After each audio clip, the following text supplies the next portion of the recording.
guys all ready? On you. Phones on silent? Okay. Good evening, everyone. We're ready to begin tonight's City of Gardena regular City Council meeting for March 12th, 2019.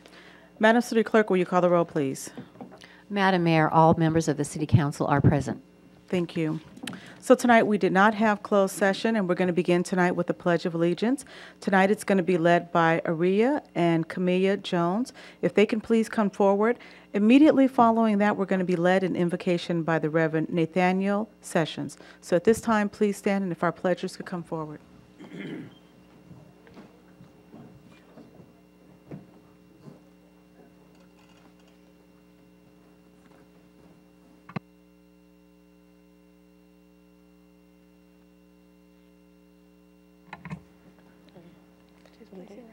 Good evening. Place your right hand over your heart. Ready, begin. I pledge allegiance to the flag of the United States of America and to the republic for which it stands, one nation, under God, indivisible, with liberty and justice for all. Thank you.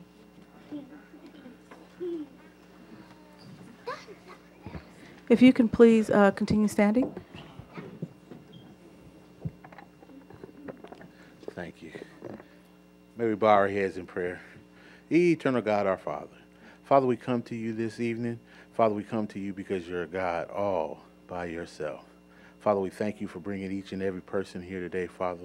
And Father, we ask you to come in and rest and commune with us, Father. And let all the people see you and you alone. In the mighty name of your Son, Jesus Christ, is my prayer. All the people of God say amen. Amen. And amen. You may be seated.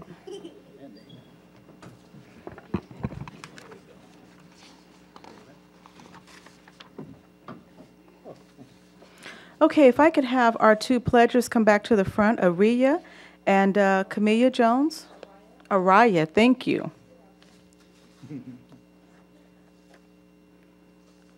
So tonight we were led in the Pledge of Allegiance by two sisters who are in the 8th grade, Araya and Camilla.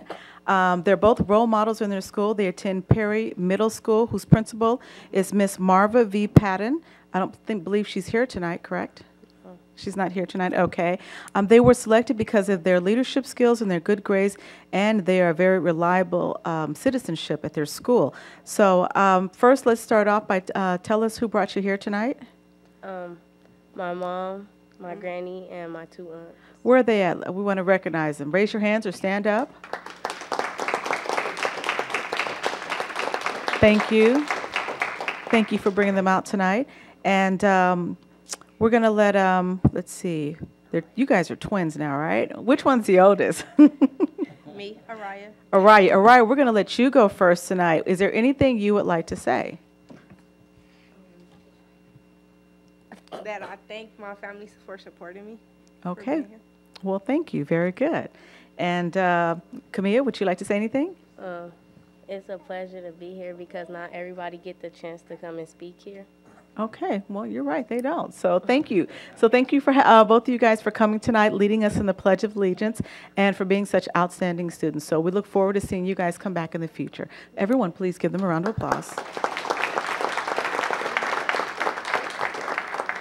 So if I could have the Reverend Sessions please come back to the front. So tonight's invocation was read by the Reverend Nathaniel J. Sessions, who is the senior pastor at Enlightened Motorcycle Ministries, which is located at 1025 Marine Avenue. Pastor Nathaniel Nate Sessions was ordained as a minister in 2010, and in 2011 he founded the Enlightened Motorcycle Ministries, where he serves as senior pastor and national president. Pastor Sessions was born and raised in Los Angeles, where he also received his formal education. After high school, he served in the U.S. Marine Corps Reserve. While in the secular workforce, he received his calling to the ministry. Pastor Nate then pursued additional schooling, earning an Associate of Arts degree in Biblical Studies, both a Bachelor and a Master of Arts degree in Biblical Counseling, as well as obtaining credentials as a certified life coach. He and his wife, LaTanya Sessions, are also certified facilitators of the Prepare and Enrich program. Since 2011, Pastor Nate has also worked as a parent partner for the County of Los Angeles program called Wraparound Program, providing family support and developing a plan of care for at-risk youth. Through this process, many teens and youth have graduated from the wraparound program and are now proactive, productive youth in the community, and who are now seeking higher education to ensure that they are successful in life. Pastor, would you like to say anything? I would just like to thank you guys for having me here this evening. I always look forward to come doing the invocation for the city of Gardena. Secondly, I would like to introduce to you, if it's okay with you. Sure. I brought a few members of the Biker Church with me. I would like for you to meet them. Absolutely. Tisha Doby and Alfonso Stewart, stand up for me. All right. All right, thank you. And then, of course, you know, I have my lovely wife and children, Latanya Session, Jalen Norris, and Austin Norris. Once again, thank you for having me. Thank you for leading us in the invocation this year. We really appreciate it. Okay, next we're going to move on to our presentations. As our new custom here, we like to recognize veterans in the Gardena community. So tonight, I'm honored that tonight it's my turn to introduce a veteran. And before we read his bio here, I'd just like to say a few words about him. Tonight's veteran is a very good friend of mine, somewhat of a neighbor, not directly on my street, but I visit his street often, and he's somebody who's lifelong resident in Gardena. He is an active member of the Holly Park Homeowners Meeting, as well as his neighborhood block club. And one thing that he and I kind of share in common is our birthdays are one day apart. I'm August 2nd, he's August 3rd, and as of his last birthday, he turned 94. So I am truly honored today to be giving our recognition today to Mr. Lewis Fuller. And as I come down, Mayor Pro Tem, do you mind reading his bio? I'm honored. Thank you, Madam Mayor, for allowing me to do this. Lewis Leroy Fuller. He is 94 years of age, a longtime resident of Gardena. Mr. Fuller was inducted into the U.S. Army on 7 June 1943 and served during World War II in the Pacific Theater until honorably discharged on 31 January 1946 at Fort Lewis, Washington, with the rank of sergeant. He was a member of the infantry, 275th Quartermaster Battalion, Manila, serving with the Army's Allied operations in New Guinea, which were essentially to liberation of Philippine Islands from Japanese occupation. He also participated in the U.S. Army's invasion of the largest Philippine island of Luzon from January to August 1945. For his military service, Mr. Fuller was awarded the following: Asiatic Pacific Service Medal, Philippine Liberation Medal, the Good Conduct Medal, and the Victory Medal World War II. We present to you Mr. Lewis Leroy Fuller.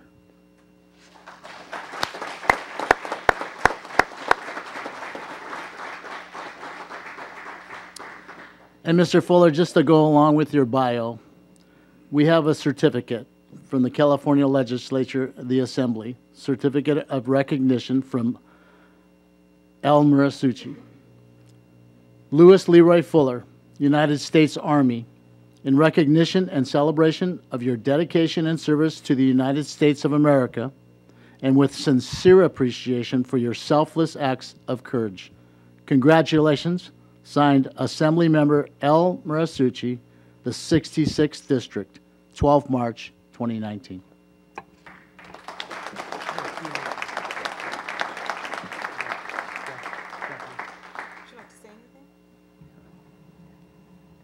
No, thank you, everyone.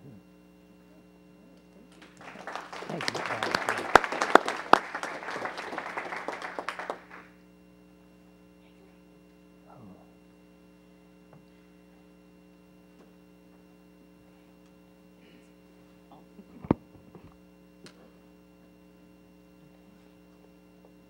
And here's the other one from the Assembly member as well. Oh, thank you. Okay.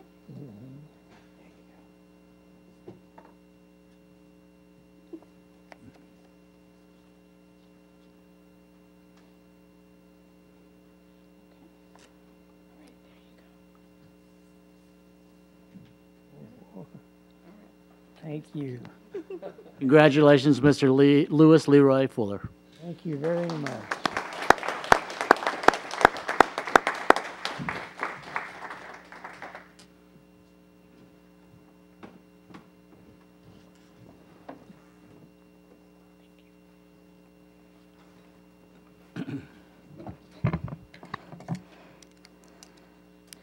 Okay, next we have a certificate. Where did it just go? I just lost it. Thank you. We have a certificate of recognition for Louis Carrillo. Is he here? Is he present tonight? He's not. We can actually give it to him at a later time, but it is a certificate of recognition that's being presented to Louis A. Carrillo for his time served as a Senior Citizens Commission. So we would just like to thank him for his time, and we'll make sure that he gets a certificate that I believe is, Stephanie, hold it up real quick, that will be presented to him at a later time. Next, we'd like to move on. Next, we'd like to move on to proclamations tonight. And do we have a representative from the Red Cross tonight? We do? My notes. Got it. Thank you. Thank you. So the proclamation that we are presenting to you states, whereas every year since 1943, the President of the United States of America has proclaimed March as American Red Cross Month and called upon Americans to make a donation, to volunteer, to take a class, or to give blood. And whereas over 137 years ago, the American Red Cross was established as a humanitarian organization guided by the fundamental principles, including humanity, impartiality, and independence, to provide service to those in need regardless of race, religion, gender, sexual orientation, or citizenship status. Today, the American Red Cross is one of the largest humanitarian organizations in the world and delivers its mission every day to prevent and alleviate human suffering in the face of emergencies. And whereas every year, the American Red Cross responds to an average of more than 62,000 disasters across the country, from small home fires to devastating massive disasters. Last year's large crisis included mudslides in California, a volcano in Hawaii, wildfires in Colorado and California, destructive hurricanes in Florida and the Carolinas, and a devastating typhoon in the U.S. territory. Thousands of Red Cross volunteers provide around-the-clock shelter for disaster victims, serving millions of meals and snacks with partners and distributed missions of relief items. Whereas the month of March is a special time to recognize and thank the Red Cross volunteers and donors who give of their time and resources to help others out when they need help, when they need a helping hand. In collaboration with and support of the efforts of the American Red Cross, the City of Gardena sponsored a blood drive today on Tuesday, March 12th at the Nakoka Community Center. So we hereby proclaim March 2009 to be American Red Cross Month and encourage the citizens of our community to volunteer, donate, take a class, or give blood to show their support of this organization and its noble humanitarian missions. So tonight, I believe the representative, Ms. Janet Kim. That's correct. If you'd like to say something at this time. Mayor, members of the City Council, good evening. My name is Janet Kim, and I am a volunteer / staff member / board member of the American Red Cross. Thank you for honoring the American Red Cross with this prestigious proclamation. I am not only an active member as the board of director at the Long Beach chapter, but I am also a long-term resident of Gardena. I went to Perry Middle School, and then I went to Gardena High School, and I still currently live in the city, so I'm very proud to take this proclamation on behalf of the Red Cross. On average, each year, the American Red Cross responds to more than 62,000 disasters across the country to provide hope and comfort to the people in the area. In the Los Angeles region, last year, the American Red Cross helped families recover after more than 320 local disasters, including home fires, floods, and other residential damages. On a more local level, last year, our local chapter helped families recover after 73 local disasters, including home fires. Thank you for honoring the American Red Cross with this proclamation. Thank you. So next, we're going to move on to appointments. So we're at item number 4C1. Does any member of the council have any appointments to be made to any commissions, committees, boards, or council at this time? If not, we're going to move on to the consent calendar. Does any member of the council have any items they wish to discuss separately? If not, can I get a motion to approve the consent calendar as is? So moved. Is there a second? Second. Okay. Madam City Clerk, there was a motion made by Mayor Pro Tem Tanaka and a second by Councilmember Medina. Will you call the roll, please? Mayor Pro Tem Tanaka. Yes. Councilmember Medina. Yes. Councilmember Henderson. Yes. Councilmember Kaskanian. Yes. Mayor Serta. Yes. Next, we're going to move on to Planning and Environmental Quality Commission action sheet, item number 7A1. Mr. City Manager, I believe you have a presentation in regards to this here? Yes, Madam Mayor, as requested by council, I'd like to do a short presentation on all these that come before you. I'm going to step away from my seat.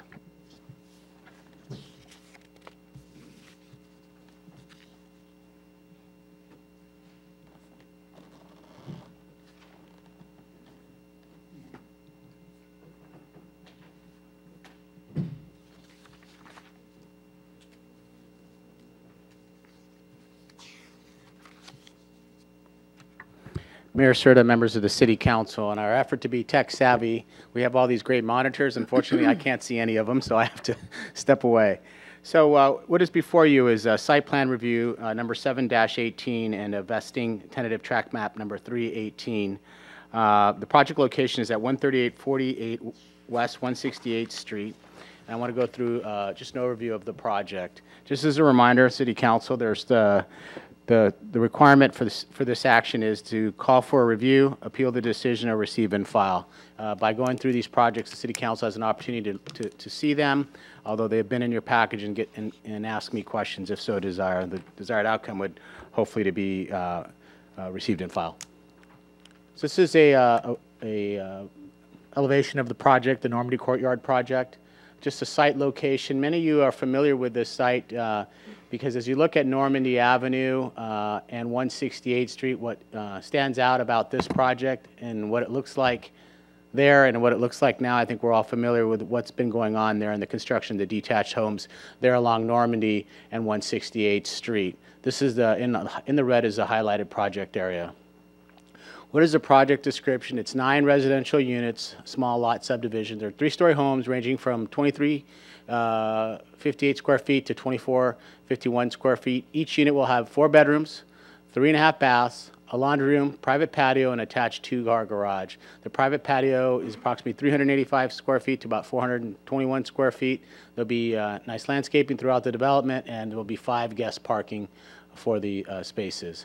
This is an elevation of the site plan and what it looks like based on how you see it fitting there and going back to the project site location. This is a rendering of what that project will look like. It's a really nice project. It will fit really well with the adjacent Watt project that is being finalized there near 168th and Normandy.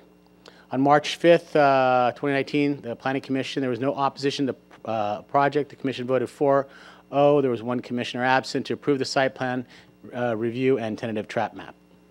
If anybody has any questions, I'd be more than happy to answer them. Does any member of the council have any questions or comments? Councilmember Henderson? Thank you, Madam Mayor. Mr. City Manager, as you arrive to your seat, in regards to the, I know this is a rendering, but in regards to the green space from Normandy to the property, how much green space do we think roughly will be between Normandy and the property? Approximate. Councilman Henderson, this project actually fronts 168th Street as opposed to Normandy. You're probably referring to the other Watt project. Thank you. Are there any other questions or comments? Councilmember Kaskanian? Thank you, Madam Mayor. Mr. City Manager, over here in the rendering and the tiles on the roof, is this the 3 colors going to be on the roofs, or they pick one only? No. You're referring to It's the same one. the, depending on the color of the house, is the color of the tiles on the roof? Oh, I see. So either one of these can be. And one more thing, Councilman Henderson mentioned, is this going to be right next, adjacent to the Watts properties, right? How much gap, I mean, how much space there is between the property that's going to build now and the ones that it's built already? I mean, it's just going to be a wall in between, or because it butts up, right? Yes, they're adjacent to each other. They met the development standards for that area, so I don't have the exact measurement, but there was no variances requested. All right, thank you. Any other questions or comments? Okay, if not, at this time, does anybody want to call for a review or appeal the decision of the Planning Commission? If not, then we're going to go ahead and receive and file this item here. Next, we're going to move on to oral communications. Tonight, we have 2 speakers. The first one being Kimberly Hatton, and the second one, Barney Toma. If you could please come forward. Just like to remind all of our speakers that we ask that you limit your remarks to 3 minutes unless extended by myself. When the yellow light right here comes on, that will alert you that your 2 minutes are up. When the red light comes on, that will alert you that your 3 minutes are up, and we ask that you just complete your statement at that time. Thank you. Ms. Hatton? Good evening, Mayor Serta, City Council, and residents of Gardena. I am Kimberly Hatton, proud to present to you news and updates from Serra High School. On April 12th, we will have our 4th annual Golf Classic. It will be held at Chester, Washington. So once again, that's April 12th at 1 p.m. Come one, come all. We have foursomes available, so we hope you'll be able to join us as we raise money for our students.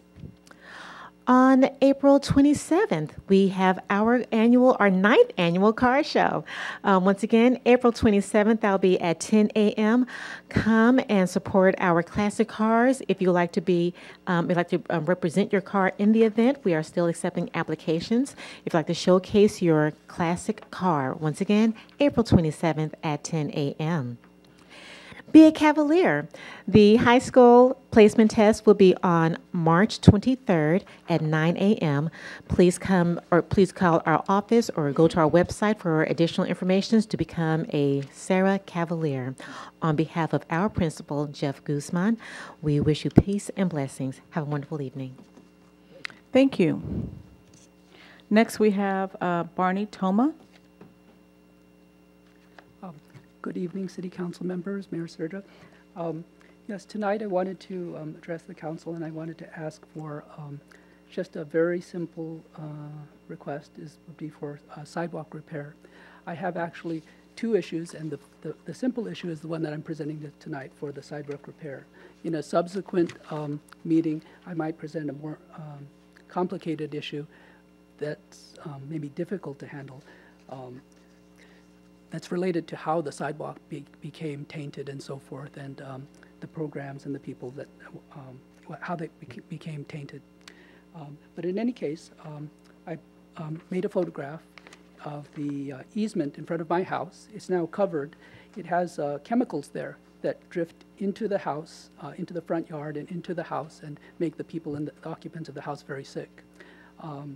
It's been an issue for my property, but at one point it also affected the neighbor to the right of me, and also some houses in the back as well. So it spread. So what my request is that at the council meeting is that I'd like to request that this easement area be the concrete be removed and the concrete be replaced, or at least a work order request be put in. I saw that there's some kind of a program on the council agenda for sidewalk repair and budget for it, so I thought that this would be an appropriate time to bring this forward. Thank you. Okay, Mr. Toma, if I could ask, is Joseph Cruz, oh, there you are in the back. If you could speak with Mr. Cruz, he is our director that will be in charge of this. Okay. And if you could step outside with him in the back, and he should be able to help you out. Thank you very much. Okay, thank you. Thank you very much. Okay, thank you. Can we turn that microphone off right there? Thank you. Okay, next we're going to move on to, thank you. Next we're going to move on to item number 8B1. Mr. City Manager? Thank you, Mayor Serta, members of the City Council. The next agenda item is regarding a project at 14031 South Vermont Avenue and 1017 West 141st Street. The applicant is KB Homes, and they are present here. In order to give continual, excuse me, access to growth, I'm going to have our Community Development Manager, Ray Berrigan, present this to the City Council. Members of the KB company are here to answer questions if the City Council has any questions after that. If you recall, at the last council meeting, I did a small presentation on this. Raymond?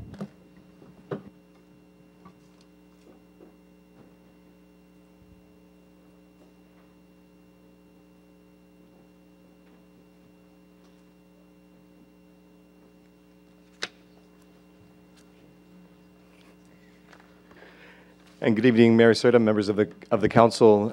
As the city manager mentioned, the project is the adoption of a mitigated negative declaration and mitigation monitoring program, general plan amendment, and zone change for the address that he just mentioned.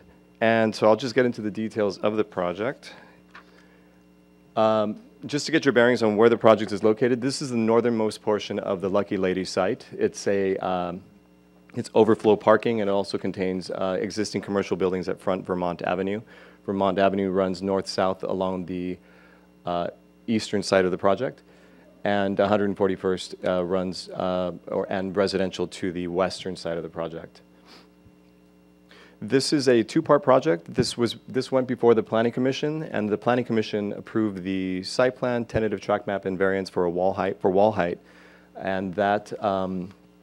and those approvals are subject to your actions this evening. Here's some site photos of the project site. This is looking from Vermont west, and you can see the existing commercial buildings. And this is looking from Vermont and 141st Street towards the center of the cul-de-sac, and this is the area where access will be taken for the project site. This is for vehicular and pedestrian access. And also, this is looking from 141st South, and this is where the new restaurant that is located on the corner. The project was approved by Planning Commission. The site plan, I should say, was approved by Planning Commission, and includes 63 townhomes. And with the analysis, it demonstrated that the project met or exceeded the development standards for the proposed zone, which is R3. There is 160 parking spaces, 9,800 square feet of private open space, 36,707 square feet of common open space, and landscaping throughout the development.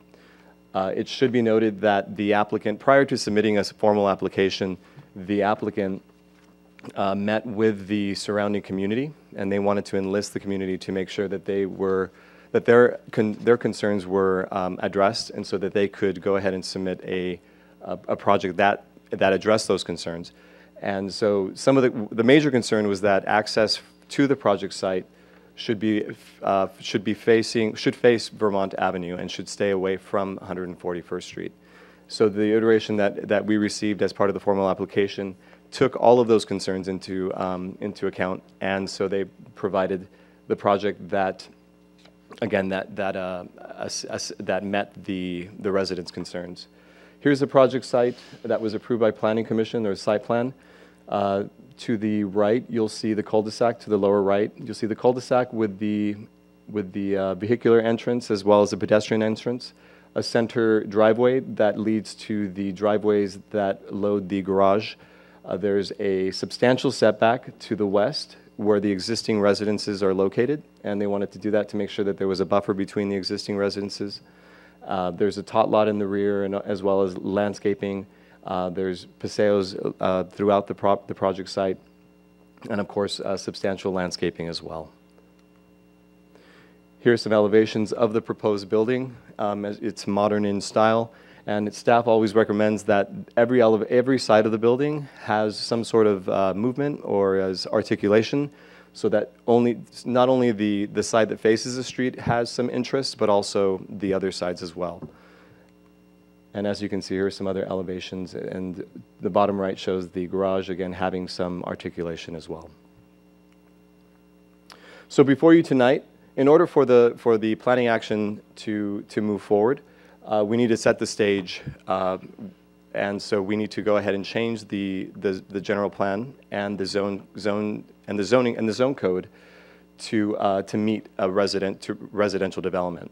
So before you is approval of a mitigated negative declaration and mitigation monitoring program, general plan amendment changing the land use designation from general commercial to medium density, zone change, changing the zoning from low density multiple family residential R2 to general commercial C3, and general commercial C3 to medium density multiple family residential.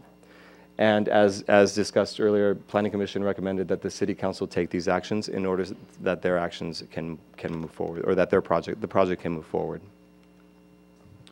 And this is the combination of the general plan map and the zoning map. The project site is highlighted in blue. The red signifies commercial, and the light brown signifies residential.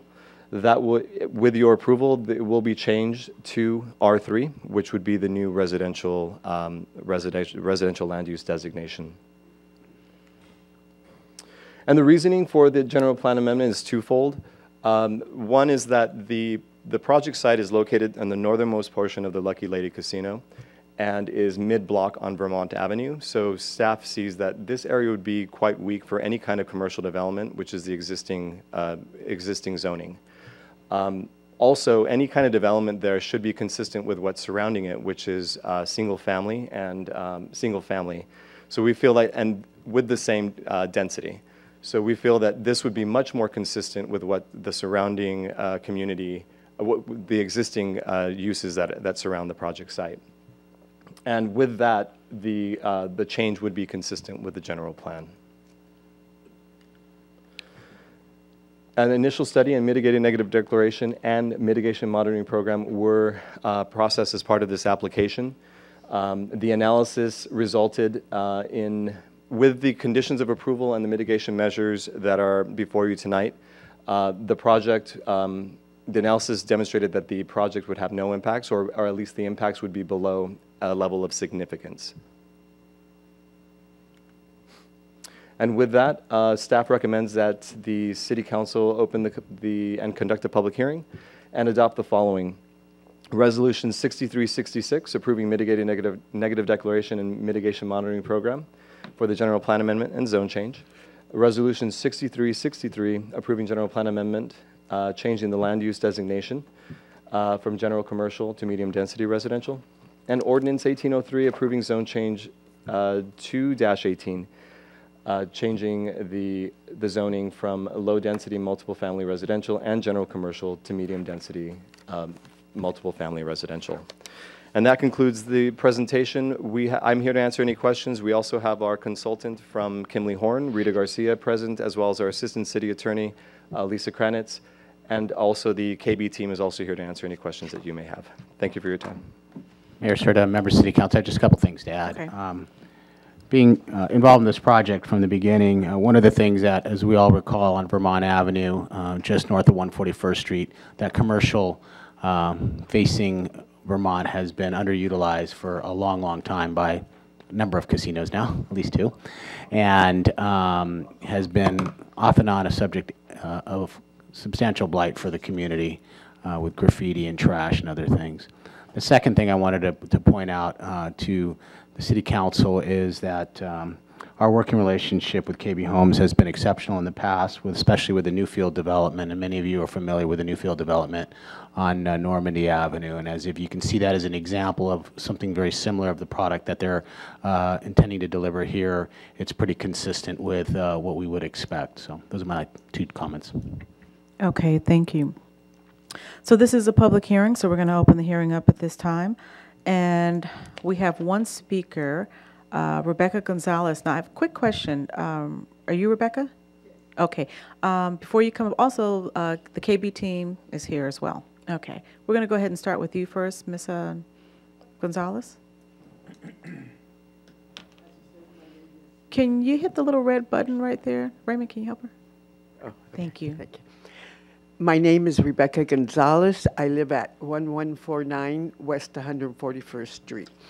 We began some time ago with KB Homes, all the neighbors on this cul-de-sac that abuts the new project. Mm-hmm. And when they first showed us the plan in the first meeting, it was that they were going to open the street, the cul-de-sac, and have that as the main entrance. And we all got together. We told them of our concerns of traffic, of the high density coming out on that small cul-de-sac, which there are 12 homes, and then a church on the other side, as you know, in the casino lot. So they paid attention to our concerns. They even lowered the amount of units. And I have never seen this before. This is the first time. We had another developer before, but it wasn't this nice. So we're very happy right now with everything that's going, and we feel we can meet with them again if problems come up. They told us we can and everything. My concern right now is that the cul-de-sac won't be opened in the future. Like say something. I know I'm looking ahead and I shouldn't. They say they're not going to open it, but being that many units and one entrance and one egress in and out, we don't know if that's going to cause problems, but it will for us if they make it another entrance. But I'm pretty sure they won't, but I'm speaking here so it'll go on the record that the whole neighborhood, we appreciate that they're keeping the street closed, that they're paying attention to the lighting, the little egress, the buffer between the cul-de-sac. That's very good. And I just want to say that the neighbors are happy. We've gone to the Planning Commission meetings, and we've had about 3 or 4 meetings with them. So we're okay with it, and we'd like to thank KB Homes that they listened to us and that we could work with them, and it's been nice. Thank you. Okay, thank you. And I just want to address that issue because to my understanding, that back gate will not be open. I think it's only for fire, like a fire escape way. So, if that's what, you know, is stated in here, that's what it will be. When it was the Normandy Casino, Hit the button. Hold on a second. Yeah. They closed off the street, Okay. and it was going to be a permanent wall. But the fire department said exactly what you said. Okay. It has to be, but it was never opened for anything except what they got for permission from like an event, a Okay. UFC fight or something. Okay. Then they told us it got our permission and it was fine. But it was never opened. I want to know if that's going to be the same thing That's going to too. be the same. So it will not be open unless there is an emergency situation like a fire. Raymond, do you want to add to that? Sure. And if they were going to open that side, it would have to go through environmental review to see Okay. what the impacts would be. Okay. And a public hearing as well. Okay, great. Any member of the council would you like to say anything? Councilmember Henderson? Thank you, Madam Mayor. Raymond, in regards to with the 63 units and all these additional folks coming to our city, where are they going to recreate? Are we going to get like a park and lieu fee, or what are we getting for that? They have to go all the way to Bell Park to have someone they use the Rosecrans Park across the street in Los Angeles. Right. So as part of the project, the applicant is required to pay a park and lieu fee. The total amount is $837,461, and there's also the per unit $1,000 development impact fee as well. Thank you. And there is an on-site tot lot as well as a open common area in the rear as well. Thank you. Mayor Pro Tem? I have a quick one. Exactly what the city manager had brought up is, I may date myself, but I went to 135th Street School, which is on the other side, and I used to walk home every day from school. There was a ton of commercial there. We had card clubs, we had bars, we had liquor stores, we had everything that you could ever think of like Las Vegas that was on that street.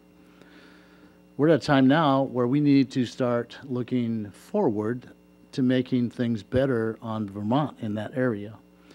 And thank you, Lisa, for, I read your statements to everybody that had complaints and that you had answered them. But this is a good time in our city that we can bring KB Homes and put these units there and change the zoning so that we can have a greater quality of life, and not just some blighted area where we used to have card clubs, and we used to have bars, and we used to have all kinds of things.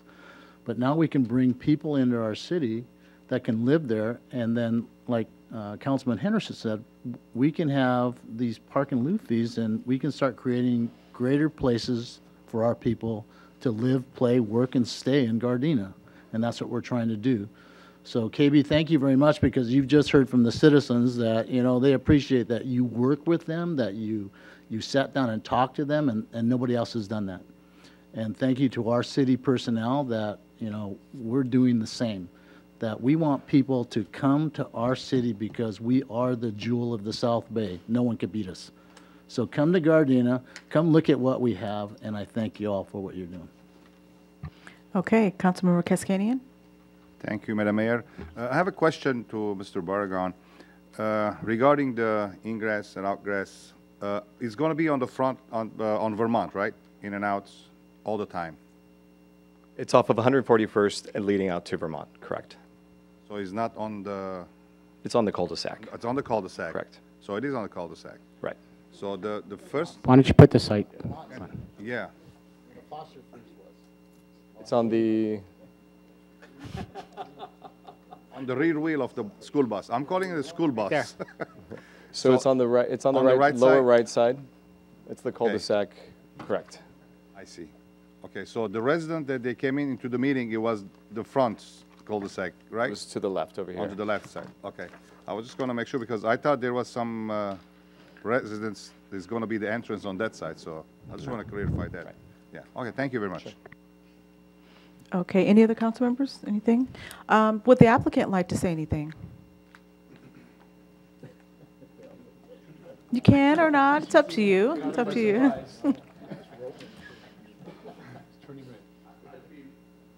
I'd be remiss by not thanking you for welcoming us to the city for the second project, not just the first. It's been a pleasure working with your staff for several months now, with some council members that we got to meet early on, and the residents in the community. So we feel welcome. We're glad to be here. Thank you. Okay, thank you. Go ahead. In regards to supplies and development and everything and all that, is there any anticipation that you will work with local vendors in our city for supplies and different things like that?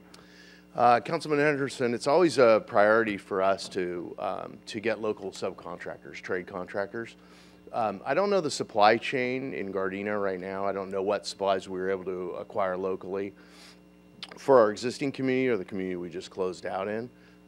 It's just always a priority to us. The less commute time a worker has to get to the job site, usually the better work they perform, and it's more efficient for all of us, for the subcontracting firm and for us as general contractors. Thank you. You're welcome. Okay, thank you. I just want to say that I really like this project, and I just want to echo Mayor Pro Tem's comments as far as I appreciate, really appreciate the fact of reaching out to the community and working with them. A lot of time the community, they can't always get exactly what they want, but I like just the fact that you guys were hearing them out, and, you know, in this instance, you guys were able to come to a good agreement as far as that back entrance there.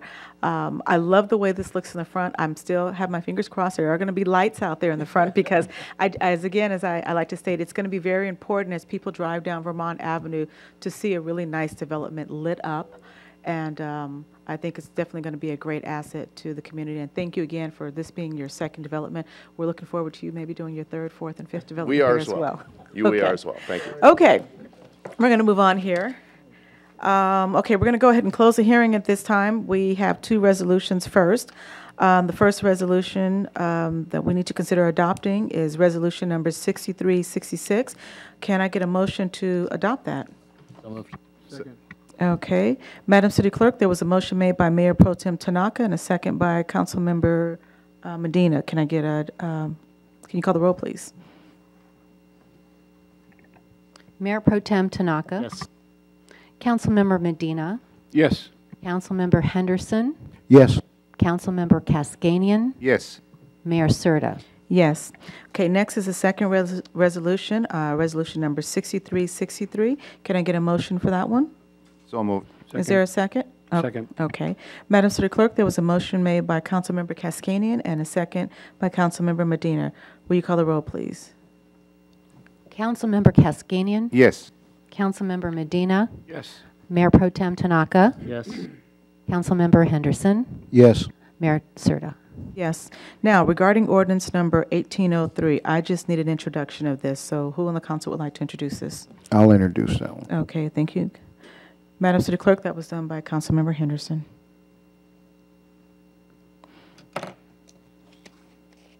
Okay, next we're going to move on.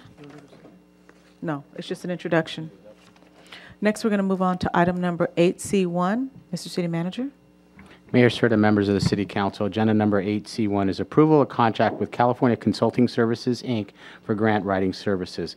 California Consulting Grants team consists of 20 grant writers as well as support staff. These professional grant writers are diligent and stay focused on every federal and state grant available on a myriad of different topics in public policy areas. California Consulting has secured well over $152 million in state and federal competitive grants for clients, including more than 900 awarded grant applications. California Consulting will provide the following services: a needs assessment.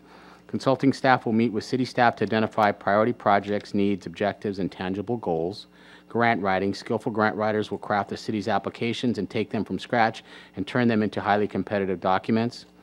3, the grant administration. After a grant is awarded, there's often a post-award compliance that needs to be addressed, and California Consulting will assist city staff to meet and post all the post-award requirements.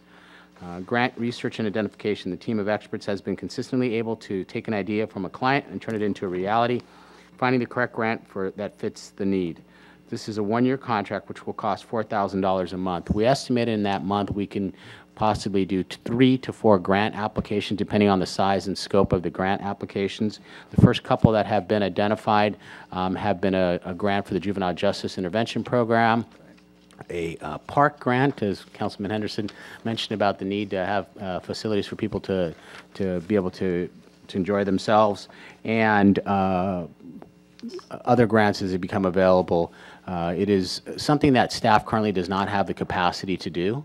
It is a very technical field, and California Consulting comes with great recommendations. What is the impact is $16,000 for fiscal year 18 and 19, and about $32,000 in fiscal year 19 and 20. What is required is the City Council approve the one-year contract. Okay, does any member of the council have any questions or comments? I'm going to start here. Councilmember Henderson. Thank you, Madam Mayor. I was going to say I want to applaud the city manager and staff to recognize, where there's a gap in our expertise, because we all do our functional areas very well, but this is one of those real key areas that not all of us are good at. And the fact that we can then invest in this opportunity, like some of the other competitive cities in LA County, shows that, again, we're forward thinking and trying to move forward. And because California Consulting has had a lot of success in other communities and everything, it's our opportunity to also be successful in this endeavor. It'd be great when they start with our juvenile justice and then start working towards our parks program as our city begins to change. So I want to definitely applaud the staff and the city manager for the vision of moving this forward. Madam Mayor, that's all I have to say. Okay, any other comments? Mayor Pro Tem? Thank you, Madam Mayor. Along with those same lines, I think back in the day, we used to have full-time staff here doing grants, and paid a lot of money for that. And I really appreciate the fact that the city manager has that foresight to go out and get a company that can do those grants for us at a much lesser cost. Right. Again, I appreciate what you're doing also, so hopefully those grants will start popping up. Any other questions or comments? Councilmember Medina?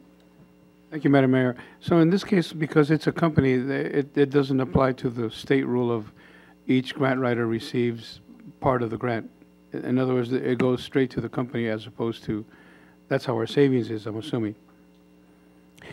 The contract itself is for grant writing services. Right. If we are awarded contracts, they do get a percentage of the grant, yeah. Which is pretty standard practice. Right. Hopefully they get us a lot of grants. The one weakness that we have had, as Councilman Henderson put out, is we haven't had the staff capacity to do that. Exactly. And I do want to thank admin services and all the department heads for their contributions towards this effort.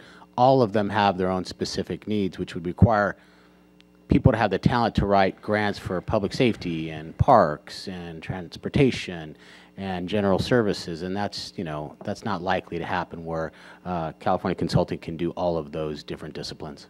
Okay, thank you. Any other questions or comments? If not, can I get a motion to approve the contract with California Consulting Services? So moved. Okay. Madam City Clerk, there was a motion made by Councilmember Medina and a second by Mayor Pro Tem Tanaka. Councilmember Medina. Yes. Mayor Pro Tem Tanaka. Yes. Councilmember Henderson. Yes. Councilmember Cascanian. Yes. Mayor Serta. Yes. Next up is item number 8D1. Mr. City Manager. Mayor Serta, members of the City Council, agenda number 8D1 is to award a contract to CEM Construction Corporation in the amount of $311,175 for pedestrian safety improvement 2019 at various locations, job number 947, and sidewalk replacement 2018-19 at various locations, job number 948, and approve expenditures of remaining project budget as needed. The project will remove and replace approximately 11,200 square feet of sidewalk, 2,000 linear feet of curb and gutter, and 61 street trees. On February 19, 2019, 5 bids were received, and CEM Construction Corp. was the lowest bidder. CEM Construction Corp. is a state licensed contractor with verifiable success and construction experience in this field. They will be required to meet all bonding and financial standards. Sufficient funds to complete this project were appropriated by the City Council in 2018-19 capital improvement budget using Measure R local and SB 821 funds. The amount of the project expense is $389,590, which is construction, inspections, and engineering. The funding source is Measure R funds and SB 821 funds. The anticipated revenue is $350,000 from Measure R and $39,000 from SB 821. What is required is the approval of the contract, the expenditures, and the remaining budget as needed. Okay, thank you. Any questions or comments? Councilmember Medina? Will that recycling clause apply to this with regards to the cement and asphalt and concrete? Yes, all the diversion requirements do apply. Any other question? Oh, Councilmember Henderson? Thank you, Madam Mayor. In regards to the advertisement for this bid, Mr. City Manager, I'm sure we're using the regular periodicals, but we're also using Planet Bids as well heavily. We did post that in Planet Bids. This one was not on Planet Bids.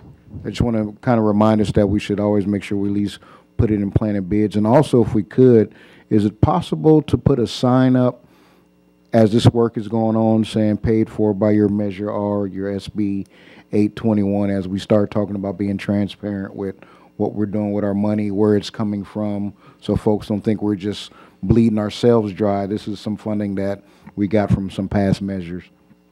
Yes, that's an excellent example, and I'm going to give you a little bit of a surprise. And approved by council. Yeah.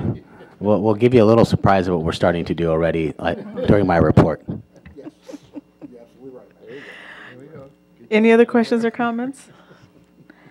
Question for the city attorney. Can we take up item A and B at the same time, or should we do those separately?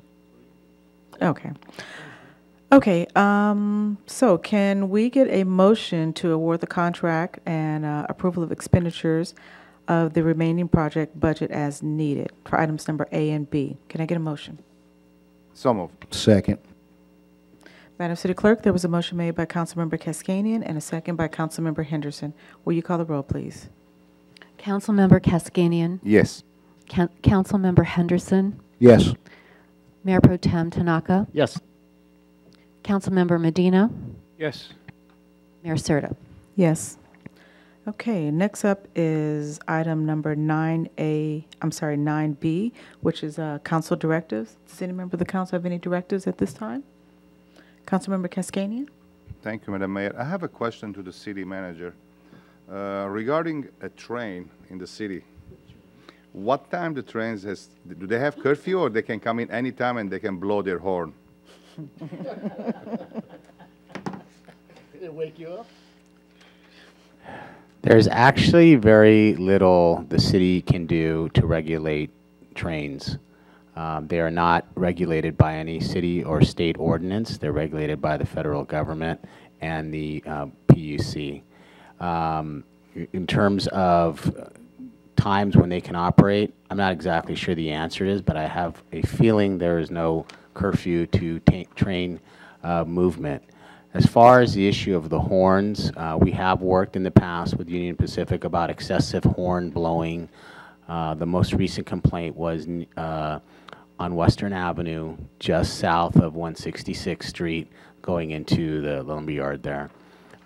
We have worked with them to cut that down, and that's generally the best approach in terms of actual enforcement action. Very little the city can directly do to Union Pacific. How about at 11:30 at night and 1:30 in the morning on Normandy and 168th Street? Our first process is to make contact with the trains company and file a complaint, just like we filed a complaint this week about trash on the train tracks, and follow up with them. We do have a recourse in terms of contacting the Federal Railroad Administration, which we actually did this week as well on another related issue, to put pressure on them. But it's not like the city can issue them a citation or, and that was actually kind of ruled unconstitutional now as well. So Yeah. there's very little that we can do in terms of direct enforcement on them. Maybe the city attorney has something else that he wants to add. Pretty much the summarizes it. So generally, we try to get compliance by using our relationships and asking them to be considerate of the neighbors, et cetera. Thank you. Any other directors at this time? Okay, if not, we're going to move on to the city manager remarks regarding the directors and council items. Madam Mayor, members of City Council, in your package is an informational memo regarding the project I just presented on 1348 168th Street. There is a memo updating on the traffic complaint near Budlong Avenue that was a council directive. I want to let everyone know there's a household hazardous waste event March 23rd. That's information that's in your package, and Mayor, you may want to say that at the end of the meeting. There's also a memo there about a community survey, which I think the mayor is going to talk about later. And then I wanted to highlight on the board there, as Councilman Henderson discussed, and some of the ways we're starting to notify our community that things are happening. You look at that, that's a sign at Raleigh Park noting all of the improvements that are going to occur there, so our community knows that our tax dollars are being used to make their quality of lives better. We certainly take into consideration what you requested, Councilman Henderson, as well as any time we use other people's money to complete those projects. So I think this is going to be great. Our community really has not seen this. They often wonder what's happening, when it's happening, what's the status. I think this is going to be very helpful, and we put these at all locations that are being improved, specifically the parks. And I'd like to thank the Parks Department and General Services collaborating on getting these out there. So far, I believe the feedback has been very positive. That's all I have, Madam Mayor. Okay. We're going to move on to council remarks. Tonight, we're going to begin with Councilmember Medina. Thank you, Madam Mayor. Since our last council meeting, I had a chance to have coffee with Elmer Asuci as well as some of my fellow council members. And there was a lot of issues brought up regarding our region, and I'm sure he'll be able to handle them. It became pretty vibrant conversation, if that's what you want to call it. There was a very, very good exchange, and at the same time, once I got through with Mr. Marisucci's coffee morning, went over to the Cymbidium show and emptied out my wallet. So that was a lot of fun for those of you who had a chance to go to the Cymbidium show. I also attended West Basins Water Association, and as I've mentioned before, the snowpack up in Sacramento is 180% of what it normally is, and same thing with the snowpack around the Colorado River is at 160% as far as snowpack is concerned. So we'll have lots of water, and the only problem that we're having in the state of California is where are we going to put the water. We have tons and tons of water, but we have the amount of reservoirs that we need to save that water, because we'll need it not necessarily this year or next year, but whenever we have another drought. I also attended the first anniversary of the Southern California Inca Lions Club, which are from Peru, and they are a Lions group specifically for people from Peru, and they call themselves the Inca Lions. And I was celebrating their first anniversary of existence, and that was a lot of fun. I also attended the Southern California Association of Governments, and we had a nice presentation for the city of Monrovia, how they teamed up with Lyft and the Metropolitan Bus services, and they have Lyft services for 50 cents within their city. So no matter where you go, Lyft will pick you up at home, take you wherever you want to go for 50 cents, and hopefully our city manager and will coordinate with Monrovia. Maybe we can bring them over to Gardena. It's a nice collaboration. They've had it for about 1.5 years, and people in Monrovia are really happy about that. You get picked up at your door, go shopping, and come back for 50 cents each way. So that's something to look forward to. I also had the pleasure of attending Holly Park Homeowners Association, made a presentation on a resolution that we brought up regarding, as Mr.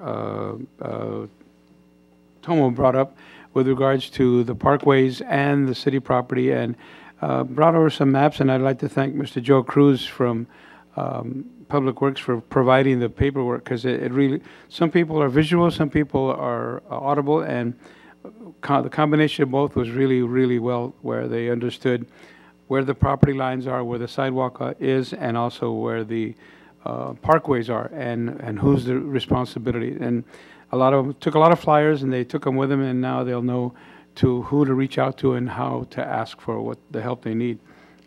I also attended the Metropolitan Service Council, which we're opening up 3 new bus lines, and not in Gardena, but in as far as the Metro buses are concerned.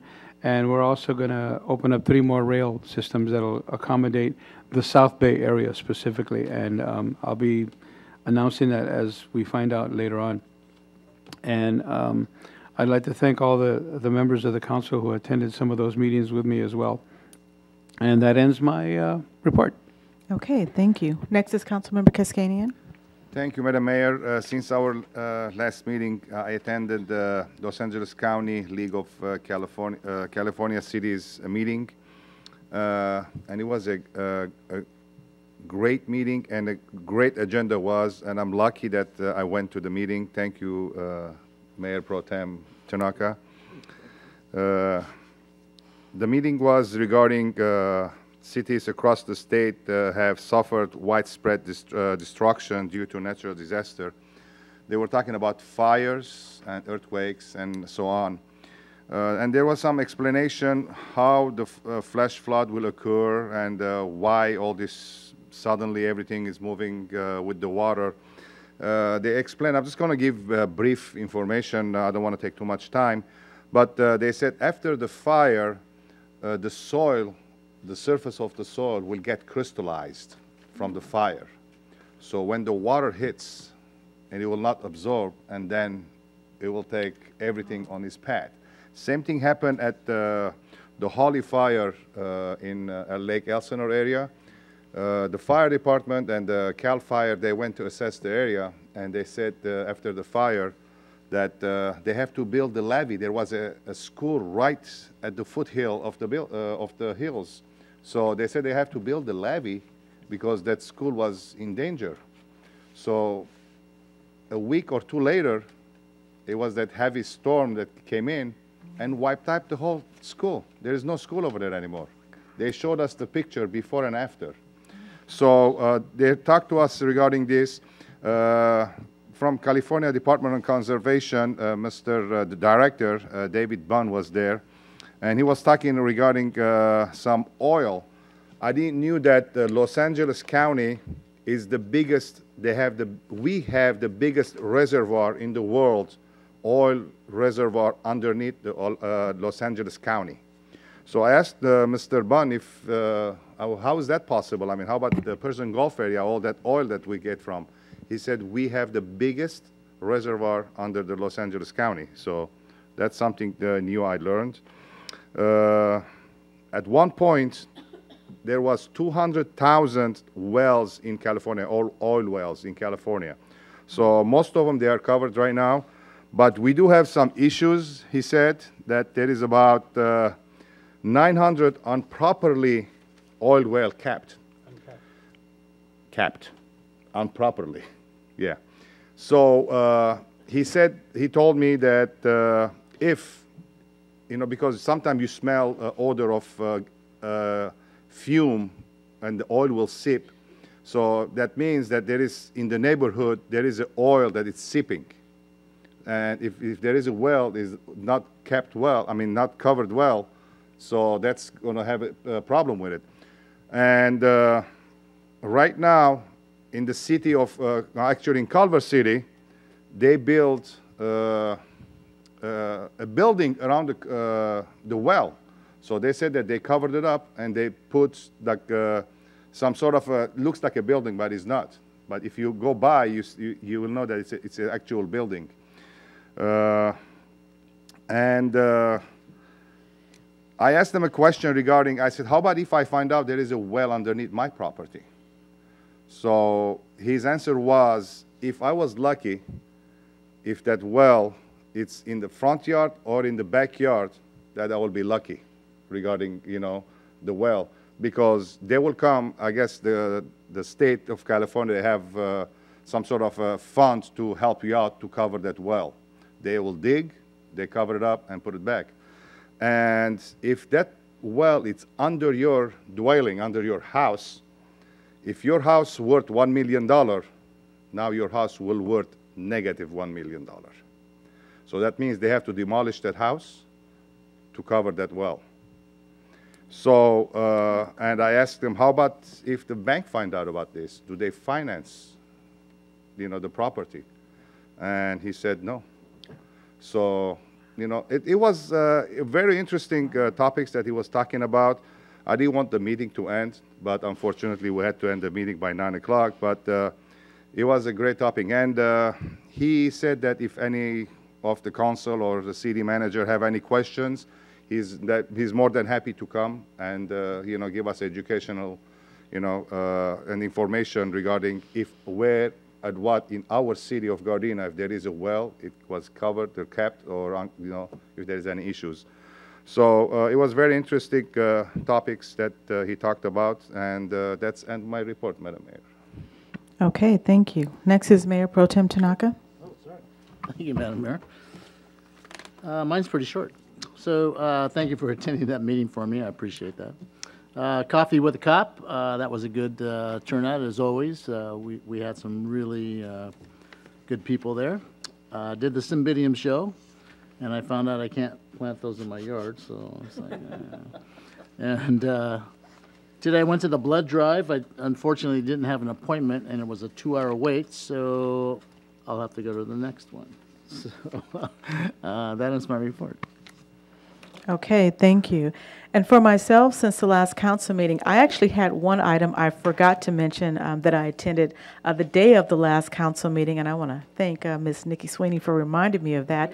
One of her youth commissioners actually invited me to the event, and I appreciate our youth commissioners for just being so active in their commission and finding things for the council to do to stay in the community, active in the community. But the event I attended was at Southwest Community College on Imperial and Western. They had a forum there, and basically they have this forum every year, and it's basically in memory of Miss Odessa Cox. There was a building that's named after her. But on this forum, they talked about the struggles of trying to get a community college in the LA area. I don't want to say South Central, but in the LA area.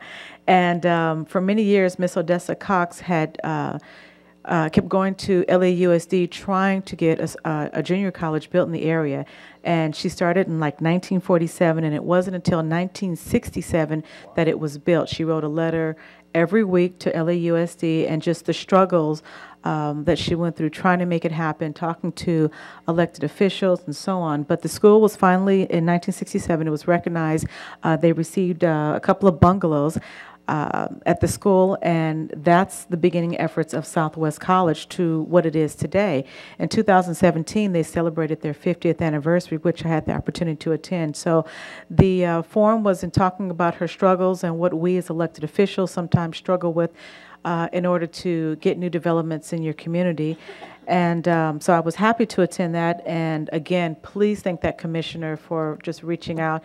And please let all of your commissioners know that all of the council is available to attend events like this here. Also, I attended the day after the last council meeting at Gardena High School, the Safe, Supportive, and Successful Schools forum that was there. There was probably about 250 parents there. I want to thank the Chief of Police and Officer Villanueva for coming out and speaking. And basically our role was talking about how safe Gardena was and what we as elected officials along with our police department do to make sure that students, parents, and anybody as they come to the city, especially going to the schools, what we do to keep the students safe and to reach out to us in the event that you feel that something is unsafe, whether it's bullying or something that you're noticing. So thank you for attending that with us as well. Also, I attended the 2020 Census Complete Count meeting that was held here in the chambers, and they gave us a kind of beginning overview of what to expect for the census coming up in 2020, what to do as far as start sharing with the community the importance of participating in the census. There are going to be more meetings coming up, and Councilmember Henderson, I believe, attended that as well, and Councilmember Dina. So I'm sure as more meetings are coming, all the council members will be attending those, and what we as elected officials can do to let the community know that we need to make sure that we're all being counted. I also attended the Coffee with a Cop at Starbucks on February the 28th. And then later on that day, I attended the South Bay Cities and Council of Governments 20th Annual General Assembly in the city of Carson. It was a full-day event. I believe there were several department heads that attended along with our city manager. And we learned a lot of really good information. I don't have all my notes with me now, but they talked about senior village communities. They talked about blue zones.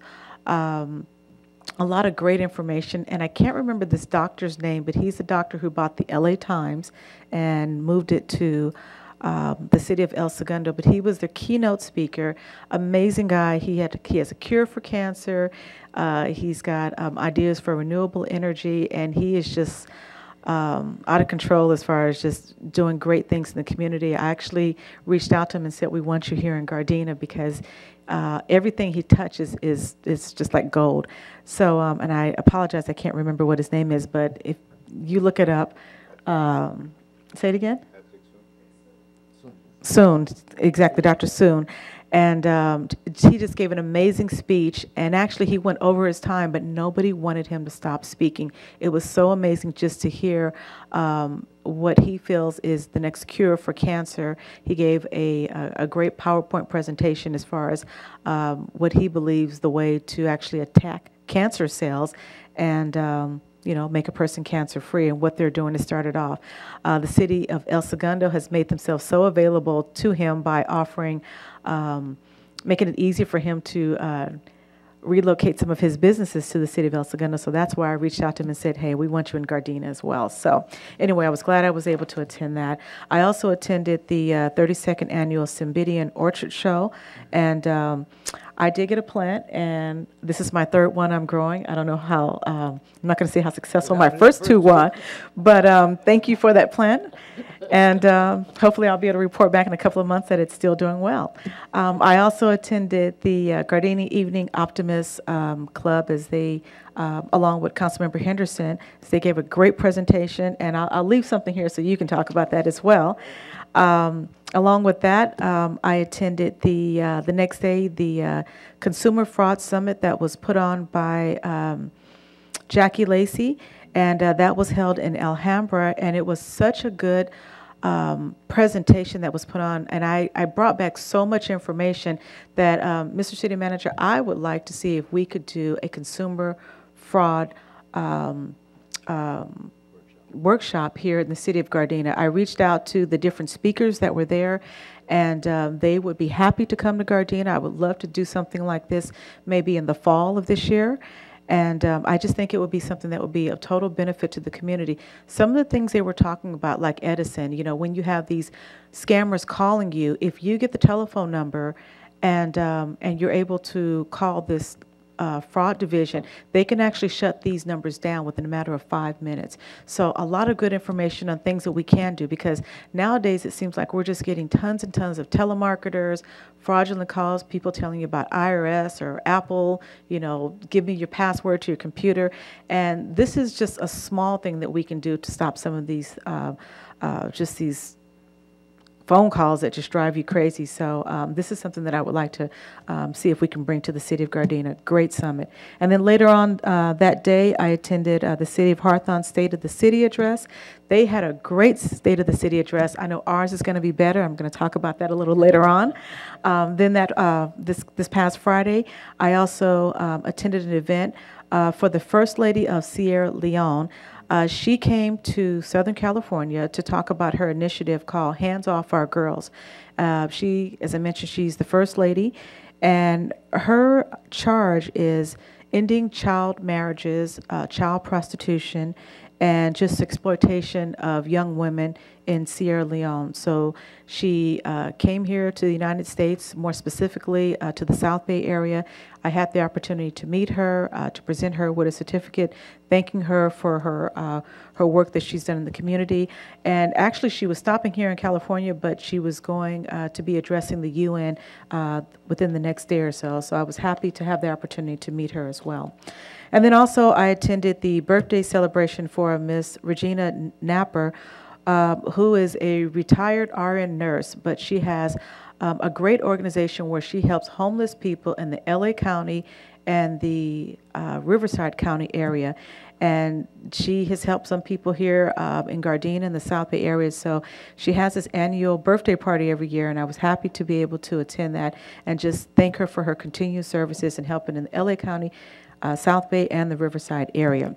The last thing I'd like to bring up is something that I was reading in one of the ADAP magazines that was, I just thought it was just really good information.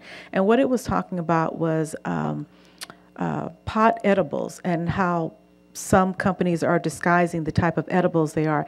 Now, I know you probably can't see this from where I'm sitting, but it's a picture of what looks like a bag of hot Cheetos. And instead of it being called Cheetos, it's called Weedos. And it's something that I think parents, you just kind of want to be vigilant and watch to make sure that these aren't in the hands of your children. They were also talking about items that were disguised as cereal, like Cinnamon Crunch. They have a cereal called Cinnamon Crunch. So it has the same type of labeling, but it's laced in cannabis. So these items are actually illegal. They're sold in dispensaries, but they shouldn't be sold there. Unfortunately, they're not being enforced like it should be. Now, I don't want people to worry and think that if you go to the grocery store, you might accidentally pick up Cheetos or the Weedos, I'm sorry. These items, again, are only sold in dispensaries, but just be aware of some of the things that could get in the hands of your kids, and I just thought I would bring this to your attention. And if the camera, for whatever reason, can zoom in, this is what it looks like. And that ends my report. Next up is Councilmember Henderson. Thank you, Madam Mayor. That's an important announcement. Also would like to add, if you could, Madam Mayor, in your closing, could we pray for the families that were lost in the plane crash in Ethiopia, the 157 families that were lost on Lion Airlines. We want to make sure that those people know way over there that Gardena cares about them. As you stated, all the other events that we were at, the 2020 Census Committee meeting was very enlightening. That's very important for our community. It was important for us to understand as council members how we're going to also protect our community in regards to recognizing and accounting for yourself in the community. I know there's still an issue in regards to citizenship and that question on the census application that's still going to the Supreme Court. We want to let our community know that it's really important for you to be accounted for. The reason why that is important is because it's about resource allocation to the community. So it's an approximation of $2.2 thousand per person per community. That's why it's important to count everybody in your household. So we want to make sure we get that out there. Also, I attended coffee with Assemblymember Al Marisucci, and I also went to the Cymbidian Fair. I did buy an orchid. It's already dead, so I got that out of the way.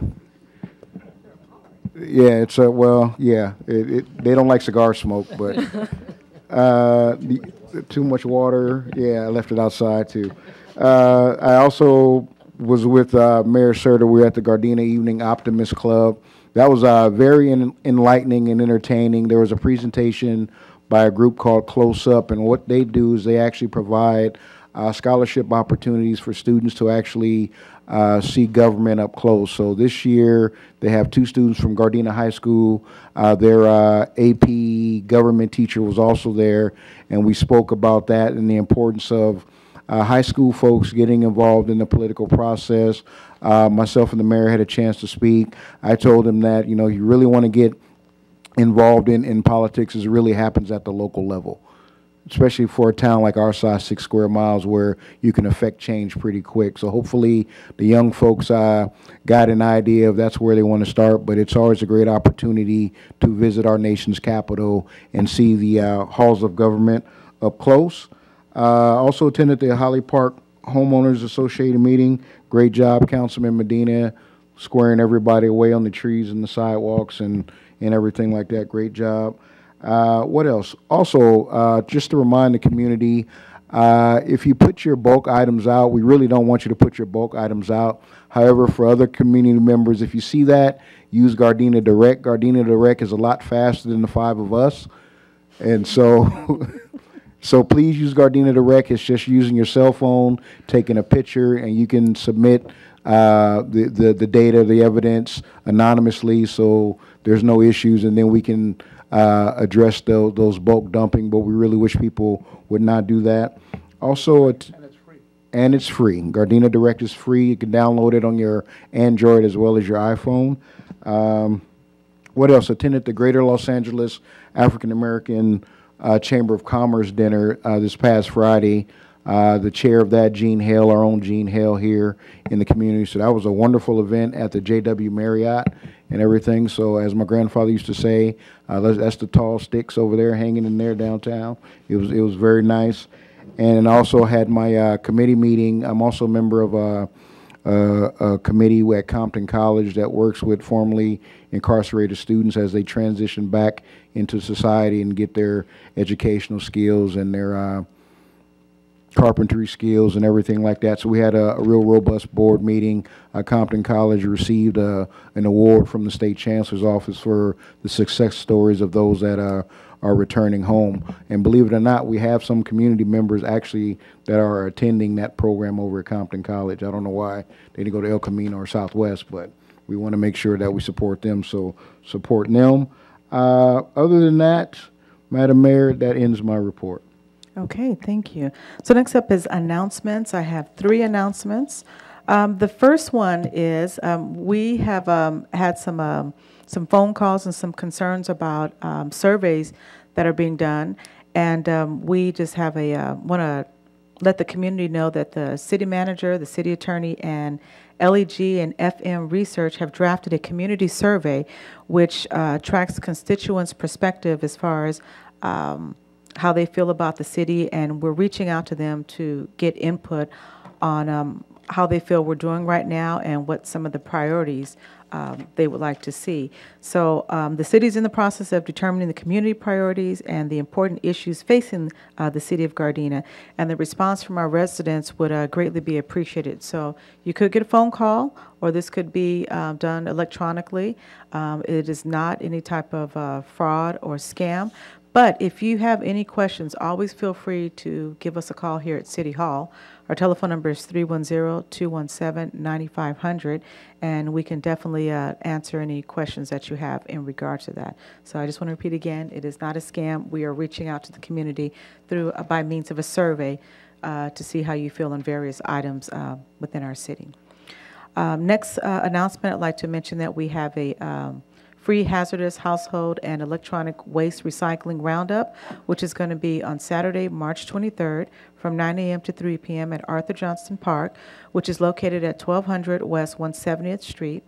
And I believe there are flyers all over town, all over the city as far as what is accepted and what not to bring. So if you'd like more information on this, you can reach out to the city, or you can, let's see, who is this by? by the, or, I'm sorry, you can reach out to the city, the number I just stated, 310-217-9500, to find out more information about the hazardous household roundup. And then lastly, I just want to remind everybody that we do have our State of the City address that will be coming up on March 21st. Now, again, I mentioned we're doing something a little different this year. We're combining the police community forum along with the State of the City address. So you will hear from myself about overall the city, along with Chief Kang, and he will be doing a presentation in regards to the police department. One thing I just want to note, a little different also this year is in the past we've had raffles with great gifts, prizes that you can get. And usually you pay like $1 for a raffle ticket and you're in it in a chance to win one of the prizes. But this year, due to the fact that our pantry is running low, we're asking people to bring canned goods. If you bring 5 canned items, you get 1 ticket, which enters you in the raffle. So this is something great to do. We ask that you make sure that your items aren't expired. There are a lot of different types of items we need, things like soup, cup noodle soup, canned meat like tuna, things of that sort, cereals, great, baby food. I'm trying to think what else was it at the pantry. Corned beef hash, okay. And things that are easy to open up and serve. So you can bring those the night of the State of the City address, or if you'd like to bring those ahead of time to our pantry, you're more than welcome to do that. You can also get your raffle tickets at that time as well. So I'd just like to just remind everybody, it's going to be Thursday, March the 21st, 2019 on a and you'll meet, greet, and eat with everybody at 6 p.m. The program will start at 7. It's free to the community to attend. So we're hoping you'll come out and join us. I think you're going to be very impressed as we give an overview of 2018, as well as talk about what to expect for 2019.